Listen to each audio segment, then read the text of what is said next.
Hace un tiempo leí el siguiente anuncio. Presume de móvil exacto al original por 1/5 parte de su valor real. 1 año de garantía y varios regalos incluidos en el precio. Y terminaba diciendo, atendemos WhatsApp en el número... Bueno, mejor no voy a decir el número.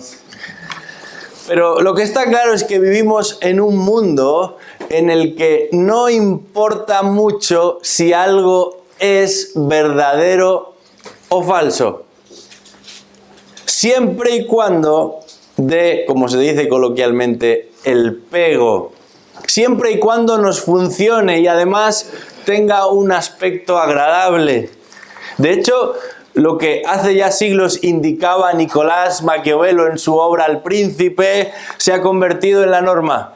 Es mejor parecer que ser. Para muchos la apariencia de verdad es suficiente. Y esto puede ser la realidad para la mayoría. Pero cuando nos acercamos a las páginas de la Escritura y nos encontramos con el Dios de la Biblia, inmediatamente nos damos cuenta de que Él no sigue ese mismo patrón. En Dios no cabe la mentira, pero tampoco las medias verdades. Él no es un ser de apariencias. Todo lo que Él dice es, y todo lo que Él es coherente con lo que Él dice. Más si de lo que se trata es de hablar acerca de su persona. Os invito a abrir vuestras Biblias en Mateo capítulo 7, versículo 15. Lo bueno de estudiar la Biblia consecutivamente es que no tenemos que preocuparnos nosotros de escoger el tema. Dios es el que nos lo propone. Él es el que sirve nuestra mesa. Así que a veces tratamos asuntos que son más agradables y otras veces tocamos asuntos que son más sensibles, podemos decirlo así. Pero siempre lo hacemos con la misma convicción y con la misma tranquilidad de que no son nuestras opiniones, sino que es la palabra de Dios. También en un asunto como el que nos ocupa en esta mañana. Mateo capítulo 7, versículo 15. Cuidaos de los falsos profetas, que vienen a vosotros con vestidos de ovejas, pero por dentro son lobos rapaces. Por sus frutos los conoceréis. ¿Acaso se recogen uvas de los espinos o higos de los abrojos? Así, todo árbol bueno da frutos buenos, pero el árbol malo da frutos malos. Un árbol bueno no puede producir frutos malos, ni un árbol malo producir frutos buenos. Todo árbol que no da buen fruto es cortado y echado al fuego. Así que, por sus frutos los conoceréis. Después de haber detallado quiénes son los ciudadanos del reino y cómo viven los ciudadanos del reino de los cielos, Jesús va a concluir su discurso con una serie de advertencias. Advertencias de distinta índole. Y como vimos la vez pasada, comenzará esa serie de advertencias hablándonos de los falsos senderos, de los falsos caminos que aparentemente nos llevan a Él, pero en realidad nos conducen al abismo más peligroso. Todos ellos parten de un mismo lugar, de uno en el que se encuentra ese cartel tan agradable que dice, todos son bienvenidos. A ese lugar el maestro le llama la puerta ancha. En esa puerta ancha parece que cabe todo, cualquier idea, cualquier propuesta, pero solamente nos conduce al precipicio. Por eso Jesús insiste y dice, entrad por la puerta estrecha. porque estrecha es la puerta y angosta la senda que lleva a la vida. Y añade al final, y pocos, muy pocos, son los que la hallan. Pero a continuación va a ofrecer dos advertencias, no ya acerca de falsos caminos, sino de falsos representantes, representantes del reino de Dios. Esto no es cualquier cosa. Hace años mi padre dirigía un campamento y contaba la anécdota de que tuvo que llevar a un campamentista, a un campista al médico, porque había tenido una caída, se había hecho daño, entonces tuvo que acompañarlo al centro de salud. Y cuando llegó a ese lugar, había un chico bastante joven, con una bata de médico, con un fonendo. Últimamente, por cierto, los médicos ya no llevan fonendo. Es un detalle interesante, no sé qué ha pasado. Pero antes sabíamos que era el médico porque llevaba ese fonendo colocado. Y estaba esperando a ser atendido con este chico, pero notó que en realidad aquel joven no era un médico. Se comportaba de manera extraña. Iba vestido como un médico, pero realmente no lo era. Era un joven con problemas, que se había metido en una de las aulas que allí se encontraban y encontró una bata y se la puso, y encontró un fonendo y se lo puso, e iba por el centro de salud diciendo: yo soy médico, ¿en qué puedo ayudarte? Bueno, hubiera sido peligroso dejar que esta persona atendiese a los pacientes aquel día. Estaba fingiendo ser lo que realmente no era. Pero lo que tenemos delante en nuestro pasaje en esta mañana es muchísimo más grave. Porque hay personas que se han vestido como si fueran representantes de Dios, que se han aderezado y preparado como si fueran voceros de Dios. Y así se dirigen a los demás, pero realmente no lo son. Nadie les ha autorizado, nadie les ha legitimado, y sin embargo son muchos los que prestan oído a lo que estos tienen que decir. Y en este pasaje Jesús va a ofrecer dos advertencias acerca de los falsos representantes del reino de Dios, para que seamos precavidos y cuidadosos ante lo que algunos dicen, para que vayamos a la Escritura y sea ella la que confirme lo que procede de Dios y lo que procede de los hombres. Y la primera de esas advertencias podríamos llamarla de la siguiente manera: el peligro de los falsos profetas. Versículo 15 dice: cuidaos de los falsos profetas, que vienen a vosotros con vestidos de ovejas, pero por dentro son lobos rapaces. Este versículo 15 comienza con una advertencia seria. Dice: cuidaos. Y esto es lo mismo que esas señales que encontramos a nuestro alrededor hoy cuando caminamos por las calles y anuncian un peligro. ¡Peligro!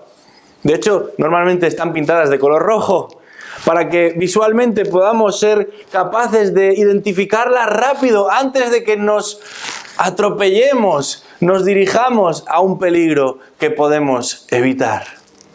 Esa misma palabra, cuidaos, aparece también en el versículo 1 del capítulo 6. Ahí dice: cuidaos de no practicar vuestra justicia delante de los hombres para ser vistos por ellos.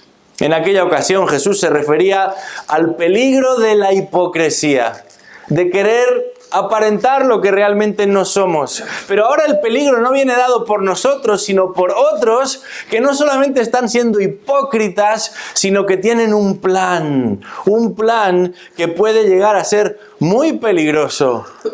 Su advertencia tiene que ver con personas de carne y hueso, con personas que se presentan como representantes de Dios, cuando realmente no lo son. Pero ¿qué conexión puede tener esto de los falsos profetas con el resto del Sermón del Monte?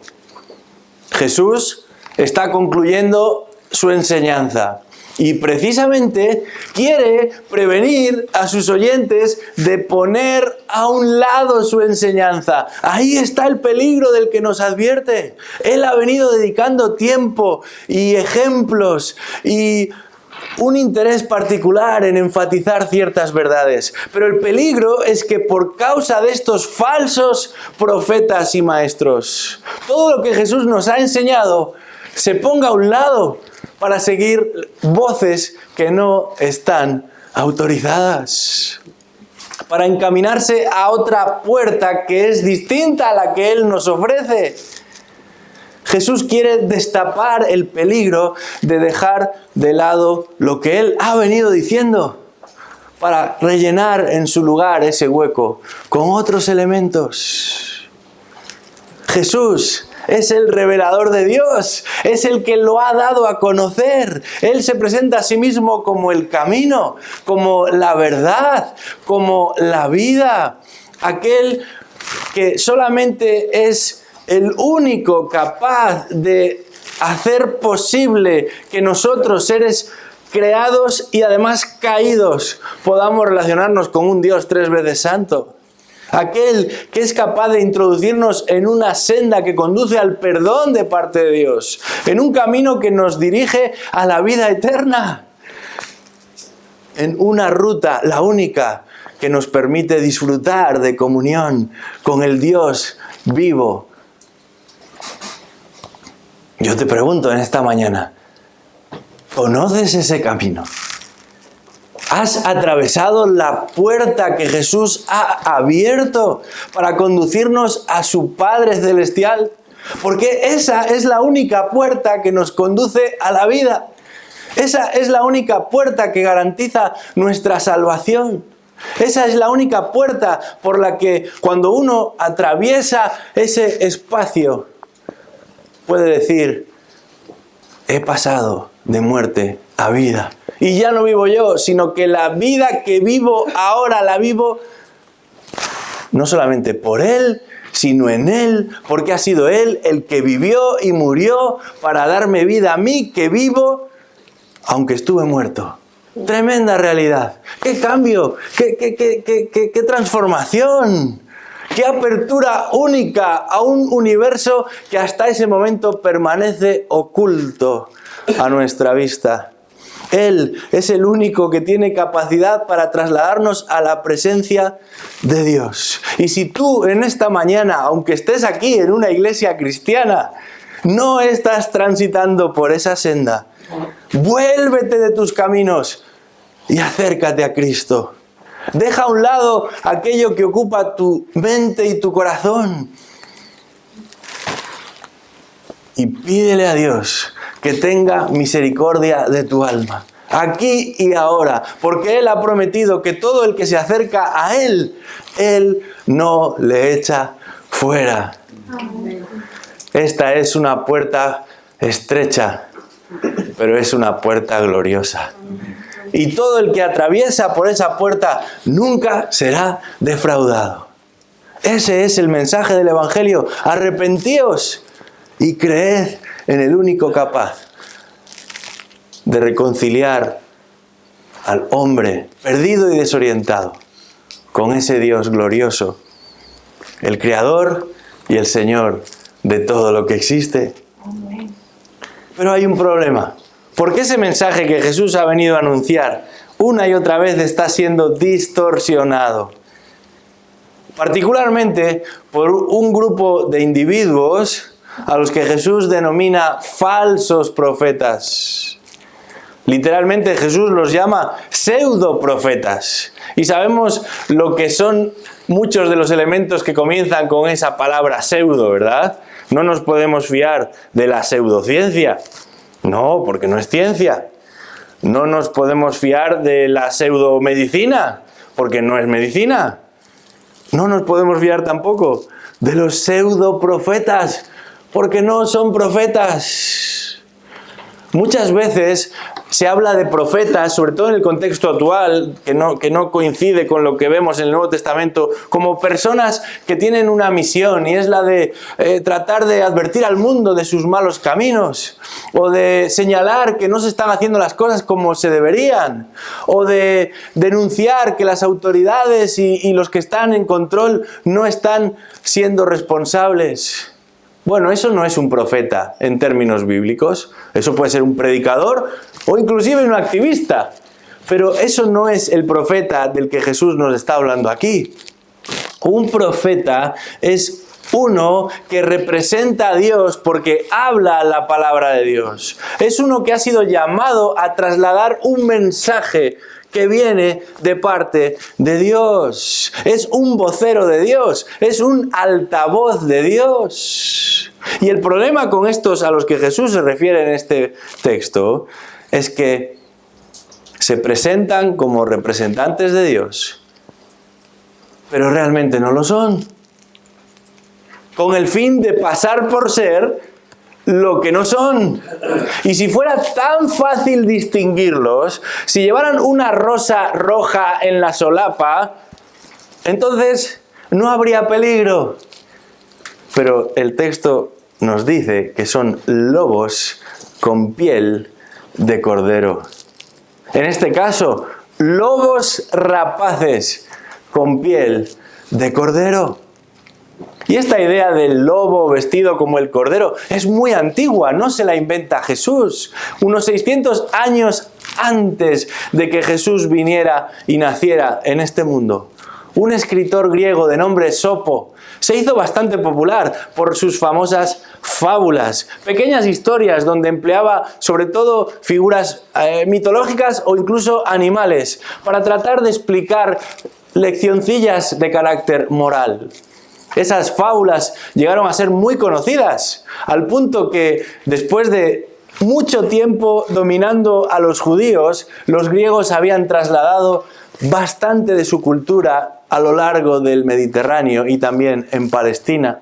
Así que es probable que Jesús estuviera familiarizado, al igual que su audiencia, con estas historietas acerca de animales, en particular acerca de ese lobo que se encierra junto con el resto de las ovejas en el lugar donde el pastor las guarda con el objetivo de comérselas.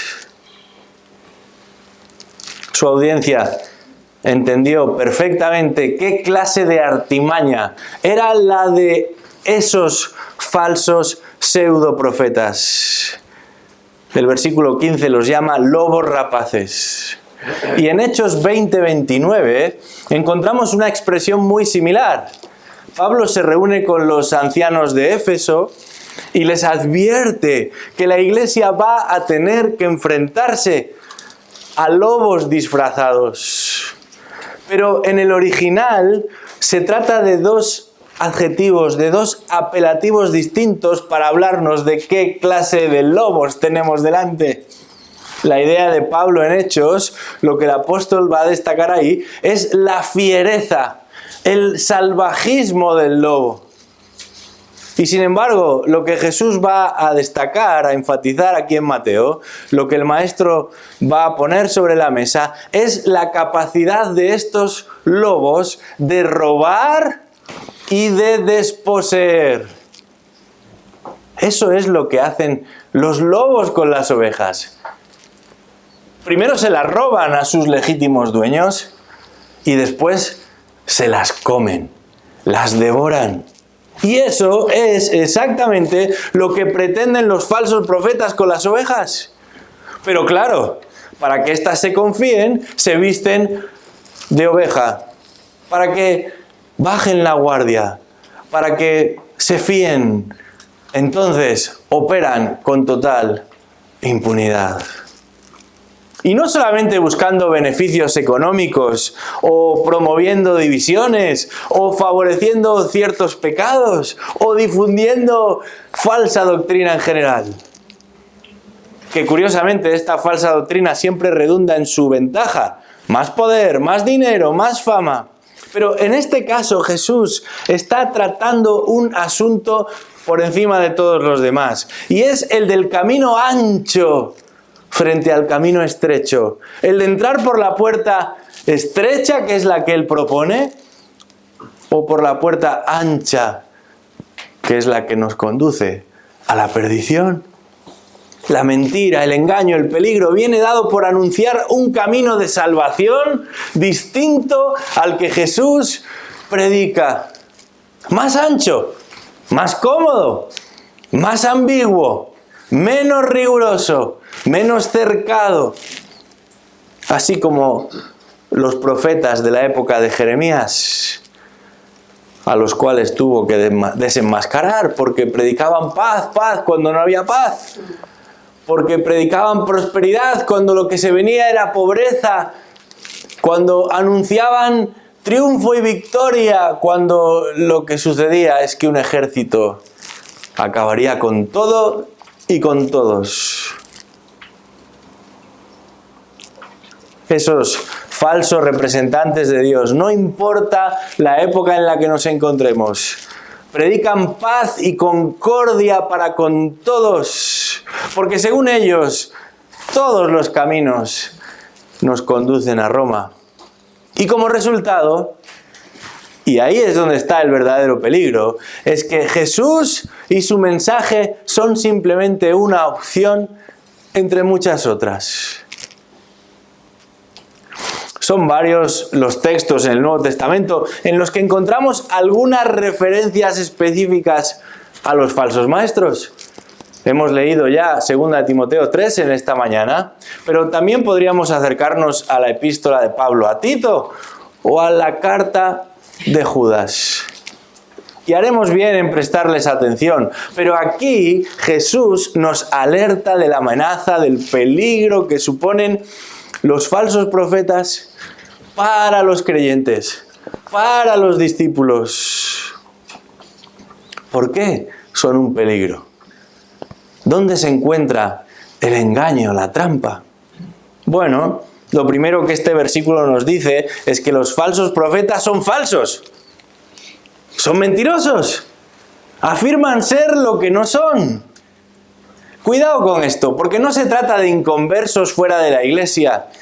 No son incrédulos que de una manera o de otra se oponen ruidosamente al cristianismo. Jesús tampoco tiene en mente aquí a representantes de otras religiones. Son personas que conocen el cristianismo, que participan del cristianismo, que forman parte de alguna manera o de otra de la realidad de las iglesias locales, que se presentan a sí mismos como parte de la iglesia cristiana. No solamente se sientan en los bancos o en las sillas, sino que llevan a cabo un papel activo. Son conocidos, son reconocidos, son peligrosos. Por eso son peligrosos. Pero además dice el texto, es que no solamente son malos, son manipuladores. Porque todo lo que hacen, lo hacen sutilmente. Se disfrazan y actúan de forma muy disimulada. Tanto que aparentemente en ellos no hay nada reprobable. No hay nada de lo que acusarles. No hay ninguna mancha visible. Al contrario, son portavoces de Dios. Pero el problema es que su agenda no es la agenda de Dios. Aunque se sirven de Él y de sus herramientas para alcanzar sus objetivos. Estos falsos profetas suelen tener éxito porque cuentan con capacidades especiales, con lenguaje envolvente, con un discurso culturalmente o socialmente atractivo y aceptado. Son capaces de ganarse a la gente, al menos a un grupo suficiente de personas. De hecho, el problema no tiene que ver con su valía o con su capacidad. Y cuando se han ganado la confianza de los demás, entonces actúan y usan la Biblia y hablan de Jesús y normalmente resultan simpáticos. No te olvides, son lobos vestidos de oveja. Por eso son peligrosos. Y sin embargo, Jesús alerta a los suyos y les dice, son malos, activamente malos. No es que se equivocan, no es que todavía les falta por aprender ciertas verdades. El maestro es claro. Dice el versículo 15, cuidaos de los falsos profetas que vienen a vosotros y se acercan con una intención definida desde el principio. Se han disfrazado, se han infiltrado con un plan malvado, porque en el fondo se están oponiendo al Santo Hijo de Dios. Son carnales, porque recurren a medios carnales, como lo es la mentira. Por eso son peligrosos. Por eso Jesús dice, cuidaos de ellos. Y los presenta no simplemente como falsos, malos, mentirosos, manipuladores, sino como lobos. Yo no sé si te gustan o no los animales, pero los lobos no son los mejores compañeros de viaje. Los lobos no solamente confunden y desvían porque tienen su propio plan, sino que sobre todas las cosas dañan y devoran. Por eso no hay otro final posible y el texto confirma que en último término serán condenados. No solamente se alerta de su peligro, sino que se dicta sentencia sobre ellos. Y en el versículo 20 se confirma que serán cortados y quemados. Y si esto no fuera suficiente, en el versículo 23 se añade que además estarán condenados a perpetuidad. Qué terrible pensar en que personas se presentan a sí mismas como representantes de Dios cuando realmente no lo son. Y qué terrible pensar en que hay personas hoy en medio de nuestros círculos que están actuando impunemente de esta manera. No en un país lejano, sino en congregaciones y en ámbitos que conocemos. Y qué distinto es lo que la palabra de Dios enseña en cuanto a los que han sido comisionados para servirle.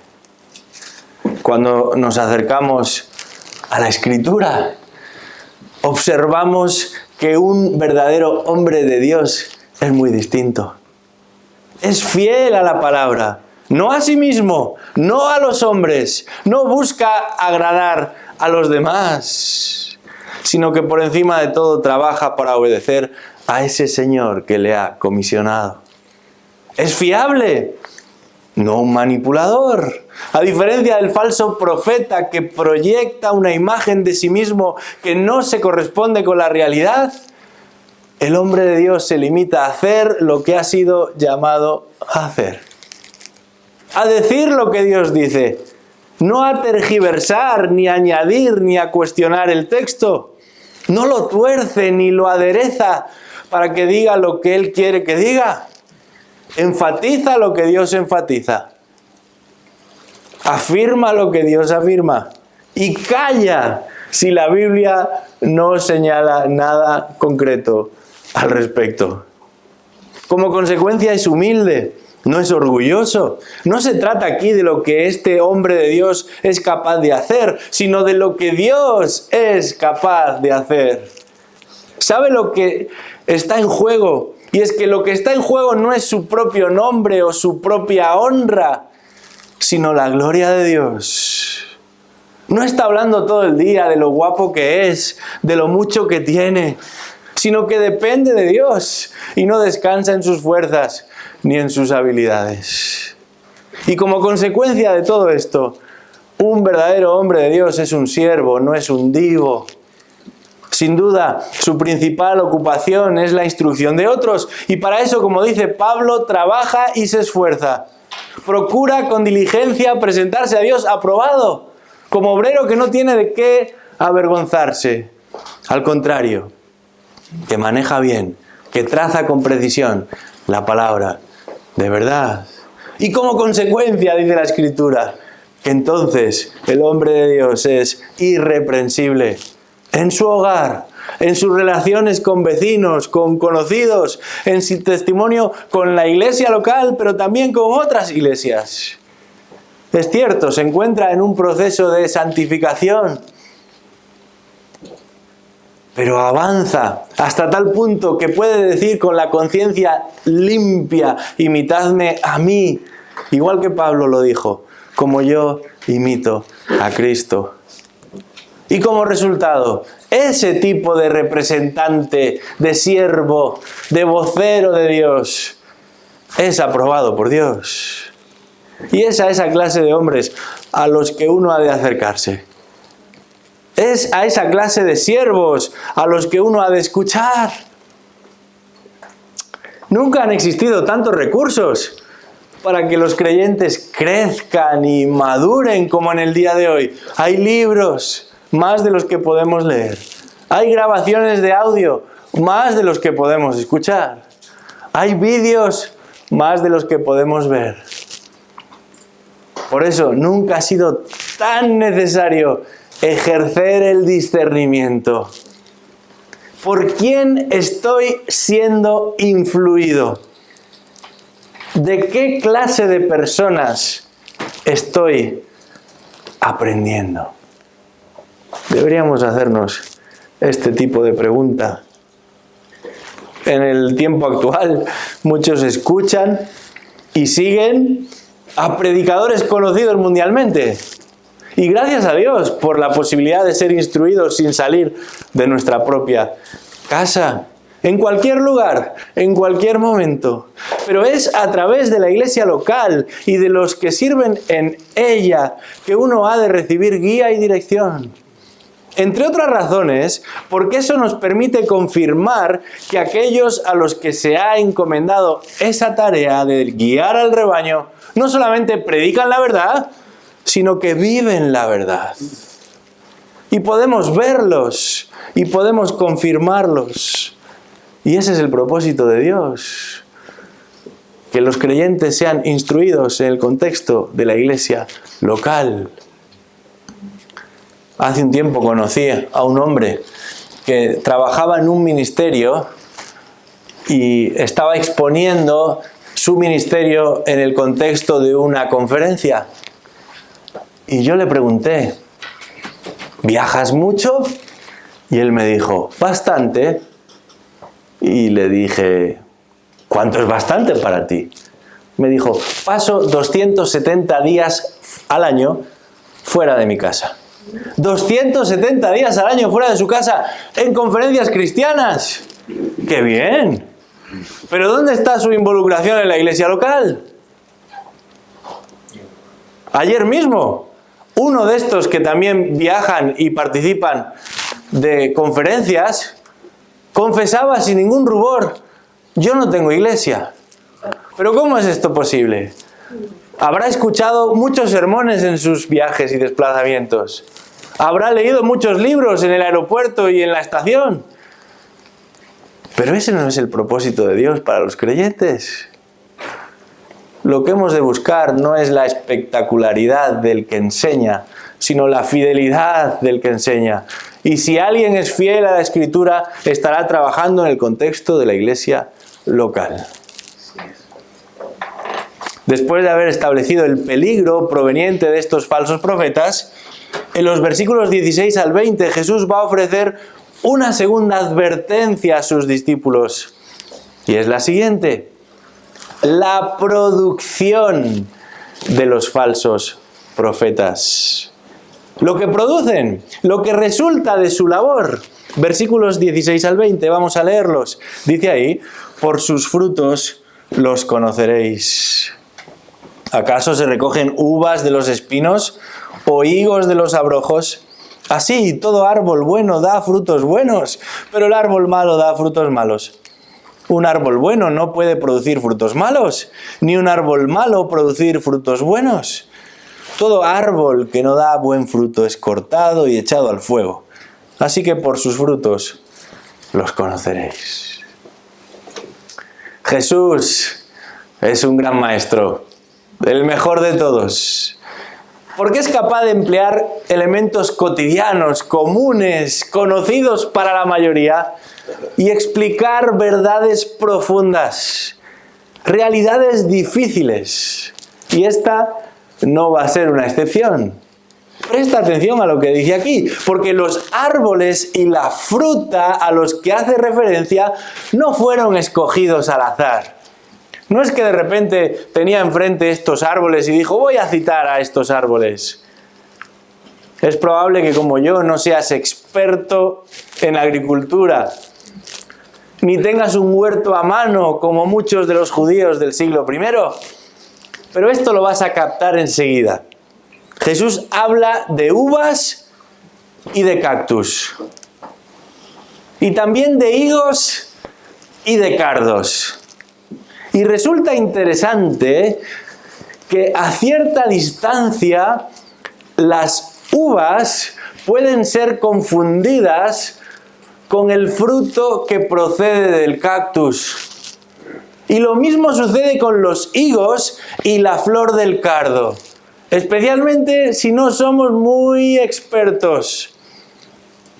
Pero cuando uno se acerca y cuanto mejor conoce el frutal y su fruta, no hay confusión posible. Por 2 veces en los versículos 16 al 20 el maestro repite, por sus frutos los conoceréis. Jesús retoma lo enseñado en el Salmo 1 acerca del fruto. Y es que la Biblia enseña que hay un fruto bueno y hay un fruto malo. Y aunque no seamos expertos en agricultura, podemos distinguir entre un fruto bueno y un fruto malo. Quizás por la vista, quizás por el tacto, quizás por el sabor. Pero yo te pregunto en esta mañana, en términos espirituales, ¿cómo podemos distinguir entre un fruto bueno y un fruto malo? ¿Qué es un fruto bueno y qué es un fruto malo? Tenemos un problema serio. Porque si ya no es sencillo definir este asunto, la Escritura nos advierte que en un momento determinado de la historia, un momento como el que nos ha tocado vivir, la sociedad decadente y corrompida llama a lo bueno malo y a lo malo bueno.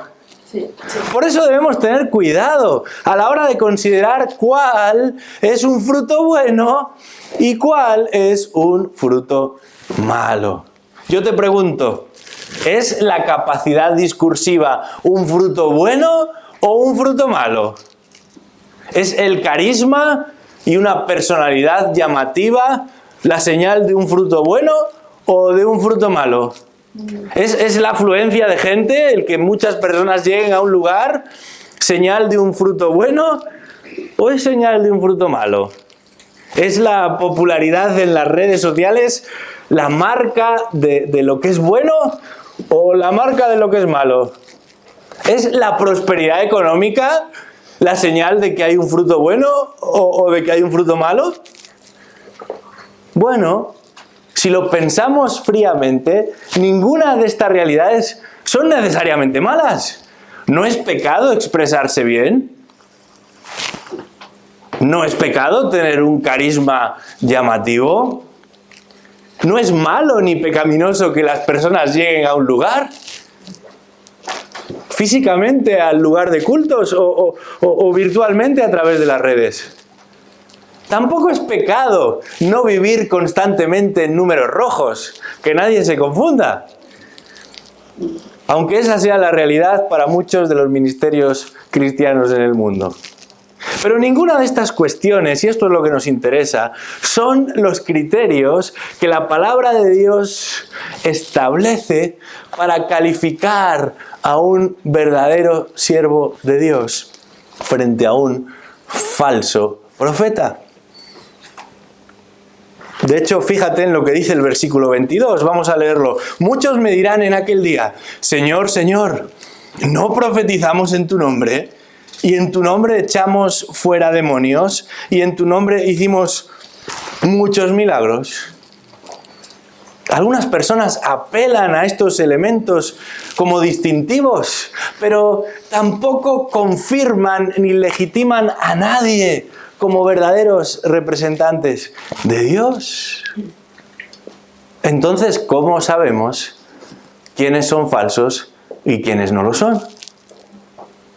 Hay algo importante aquí, y precisamente tiene que ver con el fruto. Un mensaje falso no impactará ni la vida del que lo anuncia, ni la vida de aquellos que lo reciben. No producirá lo que la palabra de Dios ha prometido producir. No alcanzaremos ni disfrutaremos el gozo del perdón de nuestros pecados. No creceremos en santificación, esto es, en conformidad con Cristo. Tampoco perseveraremos en la fe. Nuestro compromiso con la iglesia local será pobre, porque quienes nos guían no aman a la iglesia, solamente se aprovechan de la iglesia, se sirven de ella, pero no sirven a ella. El texto es claro. A pesar del engaño aparente, finalmente Dios no va a bendecir a los falsos.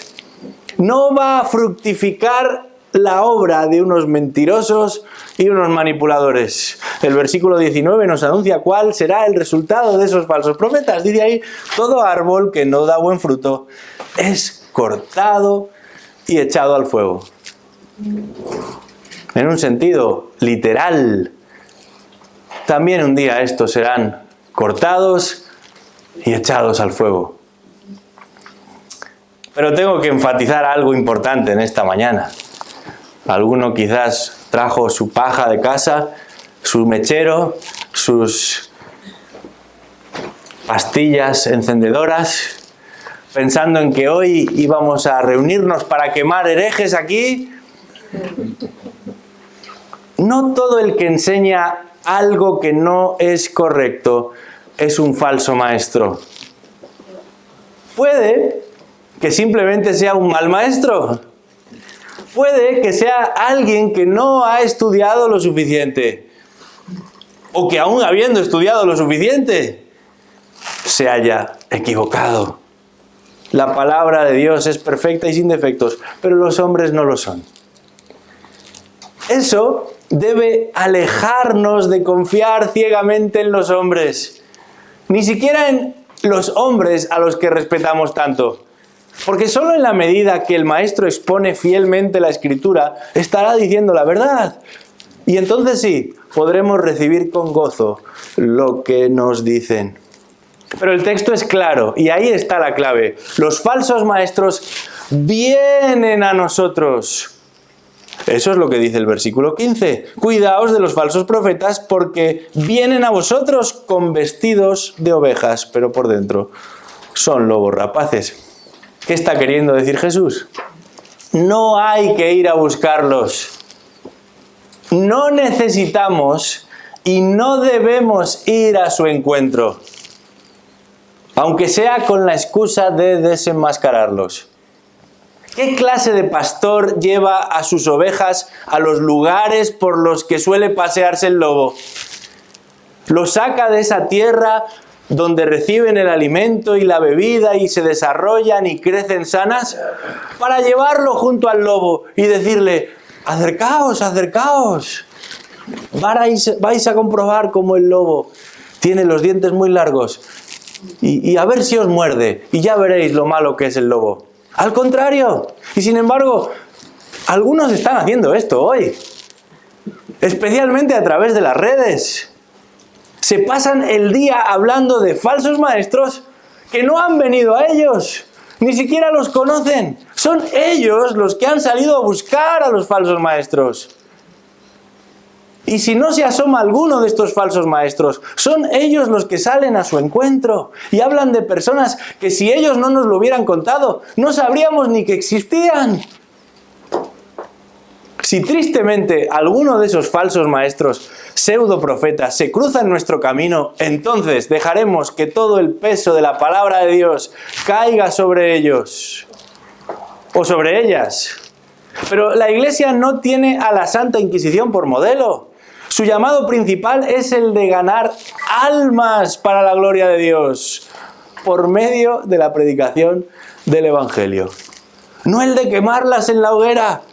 No seamos nosotros los que con la excusa de desenmascarar al hereje introduzcamos la herejía en la dieta de la congregación. Porque finalmente, por el fruto que nosotros también produzcamos, se nos conocerá. Yo te pregunto, ¿estamos creciendo en la verdad de Dios o simplemente nos dedicamos a localizar herejes aquí y allá? He contado muchas veces este ejemplo, pero por años conocimos a un hermano que trabajaba en la fábrica de la moneda. Y para distinguir los billetes falsos, los especialistas no estudian todas las posibles falsificaciones, sino que conocen tan bien el que es verdadero que no es posible colocar el falso como si fuera verdadero. Desde hace unas semanas hemos puesto en marcha un curso titulado ¿Cómo entender la Biblia? Y lo hemos puesto en marcha porque creemos firmemente que todo creyente ha de leer y de meditar en la palabra de Dios. Cuando llegues al cielo nadie te preguntará cuántos herejes conocías o a cuántos falsos maestros sabías nombrar. Pero si un día estás en el cielo, será porque el Señor te ha salvado y has crecido a lo largo del tiempo aquí en el conocimiento de Dios, y has crecido en el amor por Dios y por su iglesia, y has crecido en obediencia a Dios y a su iglesia, y le has servido más y mejor. Y has también crecido en discernimiento espiritual. Muchos de esos falsos profetas no favorecen que las personas se acerquen a la Biblia. Al contrario, se colocan entre la gente y la Biblia. Se presentan a sí mismos como si fueran el único puente válido para conocer la voluntad de Dios. La autoridad no está en la Biblia, está en ellos. Y el Espíritu Santo es un juguete en sus manos. La persona de Dios solamente responde a sus ruegos. Y tristemente, esta es la realidad de muchos. Están siendo devorados por lobos, engañados, manipulados, robados. No solamente en lo que a dinero se refiere, también en cuanto a tiempo y esfuerzo y esperanza, ilusiones. Cada día todo esto está siendo sacrificado en el altar de estos hijos de Balaam, falsos profetas. Pero nosotros, como creyentes, deberíamos estar tan familiarizados con la verdad de Dios que podemos reconocer a aquellos que se desvían de la verdad. Y podemos también mantenerlos lo más lejos posible de su influencia. Del mismo modo que si alguien añade un ingrediente distinto a la sopa, no tendremos problema en distinguirlo. Cuando conocemos la Escritura nos daremos cuenta de que alguien está tratando de introducir elementos que no están en el texto. Y no le daremos pábulo, ni elevaremos su nombre, ni lo promoveremos, aunque sea para hablar mal de él. Directamente lo desecharemos y nos alejaremos de ese lugar. Hermanos, tenemos la responsabilidad y la oportunidad de regresar una y otra vez a la Escritura. Como aquellos de Berea, que no se dejaron impresionar por los que les hablaban, sino que iban al texto para comprobar que lo que se les decía era realmente así. Y esto es precisamente lo que Jesús nos llama a hacer justo al final del Sermón del Monte. El Maestro de Maestros ha traído palabra de Dios, la suya. Pero también la advertencia. Cuidado de prestar oído a los que vienen a vosotros, pero en realidad nunca han sido de vosotros. Que el Señor nos ayude a crecer en la verdad, a ser diestros en la verdad y a escapar, a huir, como aquel José, cuando no tuvo mayor remedio que salir corriendo. Vamos a orar.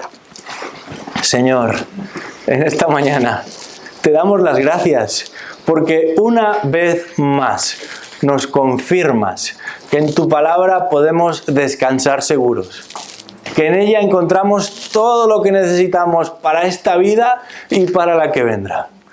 Pero nos adviertes también del peligro de hombres malos, mentirosos, manipuladores, que tratan de aprovecharse de la buena voluntad de tus hijos para crecer ellos y que tú mengues hasta tal punto que tu voz sea confundida con cualquier otra. Que no suceda eso en nuestro medio, Señor.